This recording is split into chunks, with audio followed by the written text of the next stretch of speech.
one and only magnificent me. All right, I'm going to change my screen so I can see better what you, speaker view. Okay, that's not what I wanted. Maybe it is. No. Uh-oh. I got one kid. All righty. Now I've lost. I can see myself little. I want to see myself big. All right, gallery view. That's all right.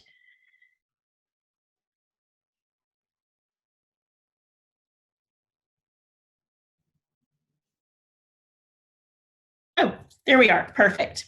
Okay. I don't know if you did that, Mr. Ferry, but thank you. All right. So this is called The One and Only Magnificent Me. And the words are by Dan Hasseltine and the pictures by Joel Shun Tanis. So most of the books that I've been reading for you guys during NTI, the author and the illustrator is the same person. But as I mentioned to you, this is just a special book. It's not even really, I don't think, a famous book, but it's a special book to me. How many of you guys have books in your life that maybe is one of your favorites, but people don't really know about it? So that's kind of how this book is. But look at the illustrations. Of course, I'm going to like this book. So speaking of illustrations, we are always looking at the book for how are the illustrations? Can we stop and learn and listen from the illustrations? Listen to the words, learn from the illustrations. How we as artists can be. So this book looks like it's almost completely watercolors and a little tiny bit of a black ink pen for definition. Okay, so this is to Kate, Max, and Noah, the most magnificent characters in my story. And that's from Dan Hasseltine, the one who wrote the words. And to Kate, who tells me to dream like a kid. And that's from Joel Shun Tanis. So I actually stop and read these parts because it helps me appreciate the book. And it looks like maybe these were the kids that they were mentioning that are important to them in their life. I like that. I wish, look at that art, you guys. It's a whole page of just swirls and squiggles and paint. No wonder I like this book. So wait, we got to stop and talk about this character. They don't look happy, do they? They're wishing. I wish I had feathers. I also like this book because it reminds me of the Dr. Seuss book, I Wish I Had Duck Feet. I think it's kind of a similar idea. So this little boy is just wondering what life would be like if he had feathers. And again, I like a lot of the white space that the illustrator left, and just color when you need it. I wish I had wings. Now, notice how most of the color is on the wings because it's giving, it's stressing, it's helping the viewer get their eyes to the part that needs to be to. Okay, I wish I was covered with prickly things. I wish I was sort of a bluish, greenish red with a hint of orange and a spike on my head. So here's them with prickly things, and they still have their colorful rainbow wings. And then let's change even greenish, reddish, orangish with a spike. Have you ever wished that you kind of had different features?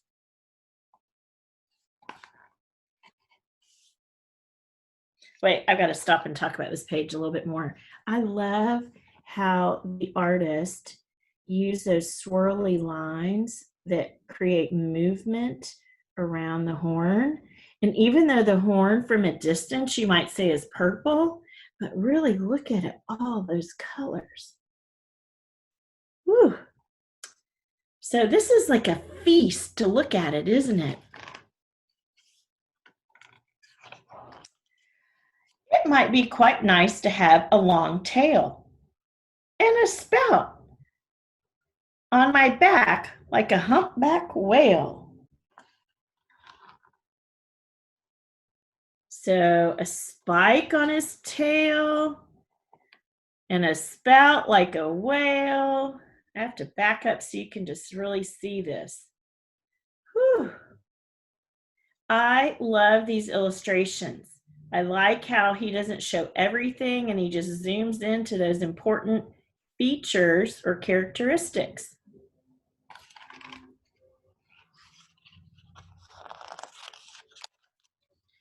Then I would be the only one of me. I'd be part porcupine, fish, whale, dragon, and bee.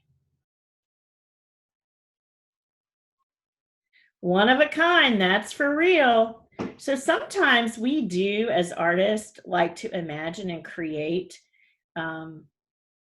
different creatures that have different features.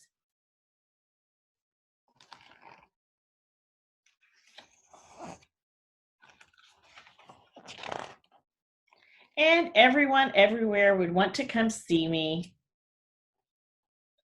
Unbelievable, inconceivable, pretty neat.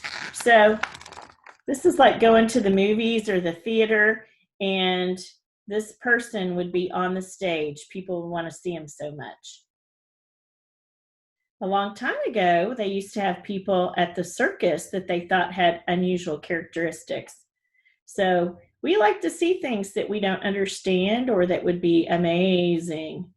This one says, inconceivable, or pretty neat. Oh, super cool.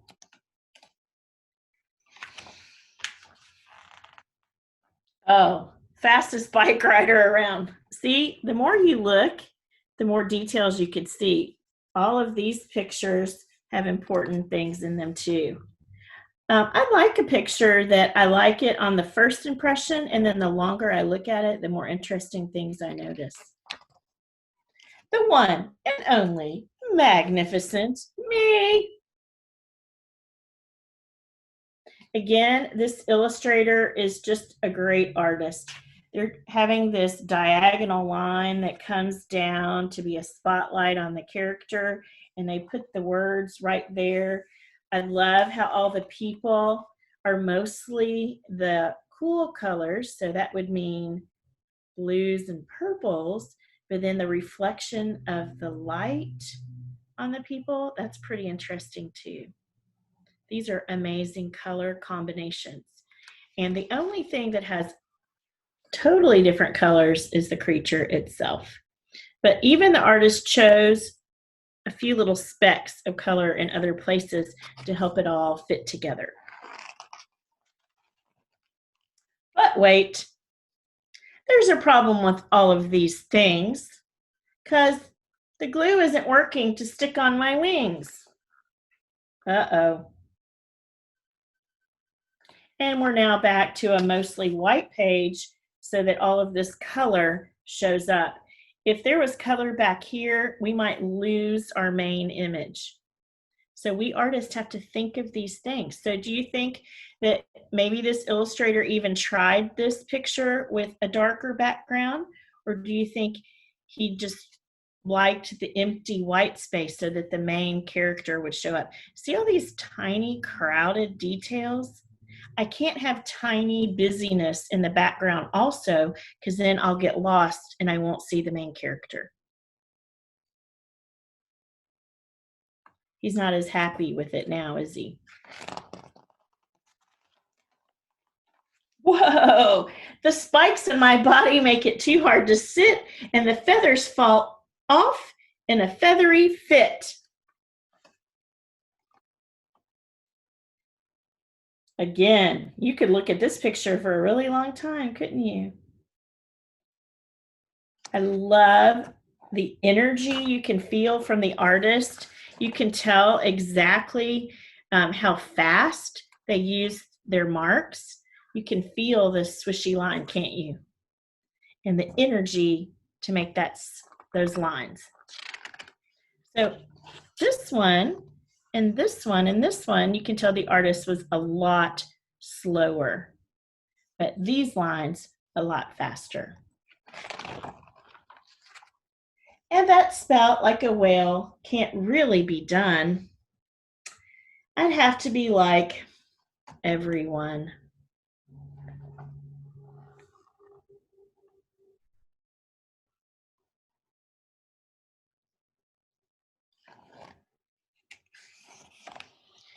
Oh, the stripes. They got tangled and won't come untied. And with all of the dripping, well, my spout's never dried. He's falling apart, isn't he?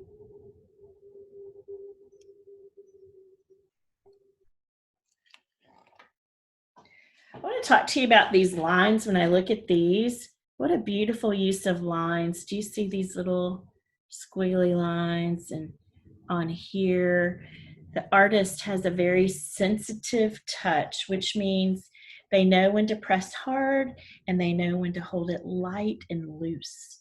Get those fun lines. See the control that the artist has? I will have to be normal and sadly just like every kid without wings, a tail, or a spike. He doesn't want to be like everyone else.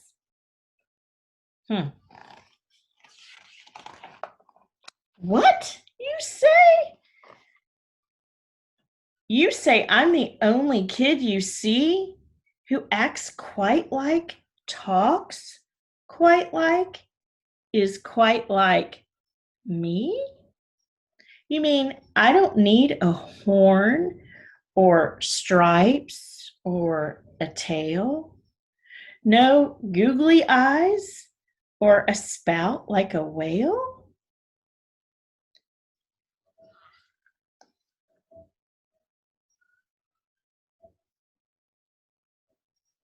Who do we think that person is?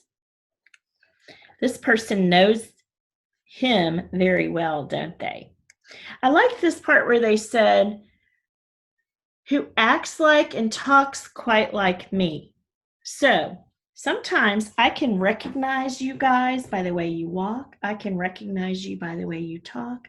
I can recognize you by the way you think and the way that you feel.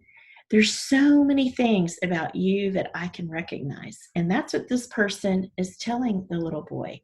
I know you. I know you anywhere, and you are very special and very different than everyone else. Have you ever noticed in a crowd you can hear your own parent's voice or your own teacher's voice? Somehow you know them, don't you? And the art, look at that art. Oh, these lines are just full of energy, and she's speaking in to his life, and life is coming forth. Can you see why I like this book? Yes, you're right. I just have to be the one and only magnificent me.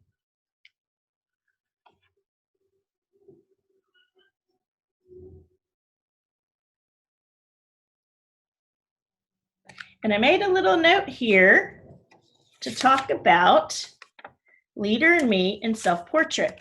So I think this book should be added to our Leader in Me book, our bucket of books, because it's celebrating your unique qualities. And at a Leader in Me school, we call that the Leader in Me, which means you have something amazing and great that is uniquely you, that you can lead yourself and therefore influence others and make others' lives better. So that's what a Leader in Me school does. We try to find the amazing qualities that you hold and your skills and your talents and your passions and the things that you care about the most. And we want to help you make a difference in the world. So if I read a book like this, I would have to celebrate my own self and think about what makes me special. So it's filled with choices, and it's sort of a celebration of the year. So here's what we got. We're going to celebrate the life of our school. And what does that mean? Like, it's everything about our school. Everything about our school. So for some of us, it's all about the cafeteria. And you get to see people from other classes, and you get just to relax and eat, of course. The life of our school could be anything about your day. So what makes our school unique and special? What makes us different than other schools? And could you just in your head make a list?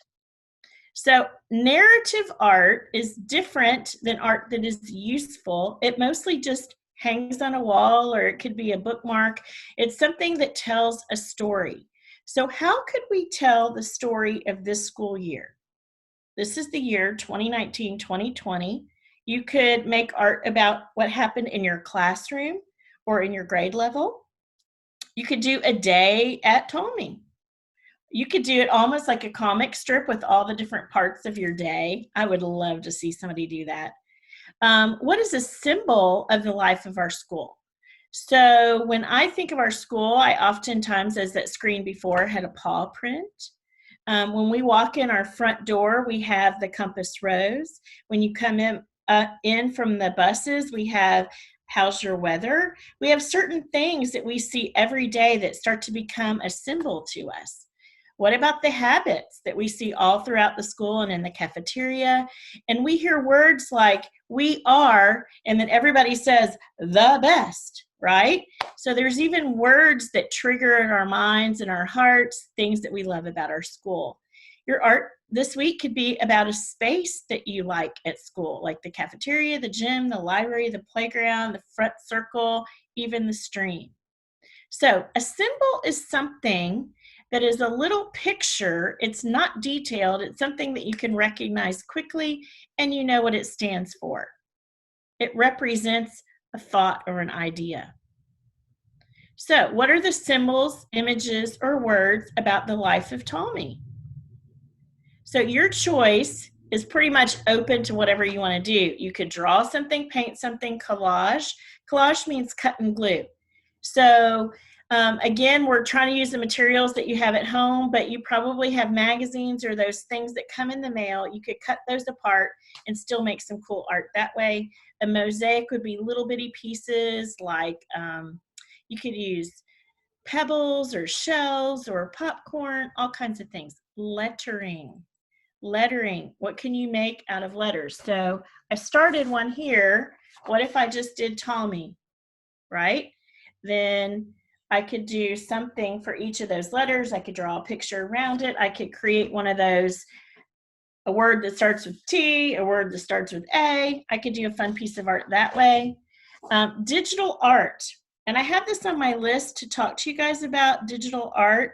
So when we open back up, or you can even put it in the comment section, Mr. Ferry and I in particular would really like to know, how are you using your computer in a creative way? Are you using different programs? Are you using Canva? Are you using Google Draw? Are you using Adobe Spark? And I just heard about one today called Tinker, which helps you do three-dimensional art. So would you please send me an email or a text and let me know if you've been using any of those programs, any of those ways that you can make art only using your computer. And I'd love to know what you're doing and how you're doing it. So this project, this time, I would really encourage you to make something on your computer. So could you make a stamp that represents like a paw or a lion or something about our school and make your art that way? You could do a lion puppet. You could make a lion mask. You could do a little sculpture. You could create a pillow, whatever ideas that you might have. So here I go. I always like to fill it up with lots of ideas and images. All I did was a Google search and I did images of lions. And then I saved some that I thought would help you. But of course, you can research some more and find some lions that you like. Let's go back to the lion. On another screen, if I have a time today, you can do a YouTube video that teaches you how to draw a lion. And you know that we like that one guy in particular that is Art Hub for Kids. Paw prints. What could you do with paw prints? Could you make your own stamp? Could you do a black and white one? Could you do a design that has multiple paws? But I love the color changes. Some of you guys are good at sewing.